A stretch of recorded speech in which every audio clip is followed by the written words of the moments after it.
Tollywood young tiger NTR Koratala శివల combination లో రూపొందుతున్న sensational movie Devara part 1 audience ముందుకు భారీ లెవెల్లో త్వరలో రావడానికి సిద్ధమవుతూ ఉండగా రిలీజ్ కి 2 వారాల లోపు టైం మాత్రమే ఉండటంతో ఎక్స్పెక్టేషన్స్ మరింతగా పెరిగిపోతున్నాయి సినిమా మీద.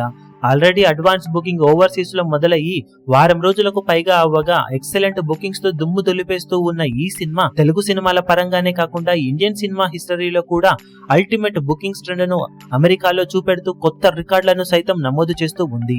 ఆల్రెడీ అక్కడ ఫాస్టెస్ట్ 40,000 టికెట్ సేల్స్ ను కూడా అధిగమించేసి సంచలనం సృష్టించిన ఈ సినిమా $1.35 మిలియన్ల మార్కును ఆల్రెడీ సొంతం చేసుకోగా వీకెండ్ మొత్తానికి గాను $1.5 మిలియన్ కి పైగానే వసూళ్లను సొంతం చేసుకుని దుమ్ము దుమారం లేపుతూ ఉంది.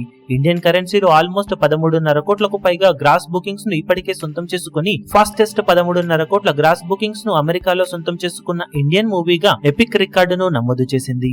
ఆస్ట్రేలియాలో, యూకేలో సైతం ఎక్సలెంట్ బుకింగ్స్ తో దుమ్ము లేపుతున్న ఈ సినిమా ఓవరాల్ గా ఫెంటాస్టిక్ వీకెండ్ కలెక్షన్ ను సాధించే ఛాన్సెస్ ఈ ఏరియాలలో ఎంతైనా ఉంది. సినిమాకు ఇప్పుడు కావాల్సిందల్లా ఒక పాజిటివ్ టాక్ మాత్రమే. ఆ పాజిటివ్ టాక్ కనుక వచ్చేసి ఫ్యాన్స్ కోరుకునే ఎలిమెంట్స్ సినిమాలో కనుక అనుకున్న రేంజ్ లో ఎలివేట్ చేస్తే ఖచ్చితంగా బాక్సాఫీస్ దగ్గర రికార్డుల జాతరను సినిమా సృష్టించే ఛాన్సెస్ ఎంతైనా ఉన్నాయి. సినిమా మేకర్స్ కూడా ఫుల్ కాన్ఫిడెన్స్ తో సినిమా మీద ప్రమోషన్స్ ను గట్టిగా చేస్తూ ఉండటంతో బాక్సాఫీస్ దగ్గర ఇవన్నీ సినిమాకు ప్లస్ పాయింట్స్ గా నిలిచే అవకాశం ఎంతైనా ఉంది. మరి బాక్సాఫీస్ దగ్గర ఇక సినిమా పాజిటివ్ టాక్ ను సొంతం చేసుకుని ఏ రేంజ్ లో రికార్డుల జాతరను సృష్టిస్తుందో చూడాలి. ఈ వీడియో మీకు నచ్చినట్లయితే లైక్ చేయండి, షేర్ చేయండి, ఛానల్ ను సబ్స్క్రైబ్ చేయడం మాత్రం మరవకండి. ఏ చిన్న అప్డేట్ ను మిస్ అవ్వకూడదు అనుకుంటే బెల్ ఐకాన్ ను ప్రెస్ చేయండి.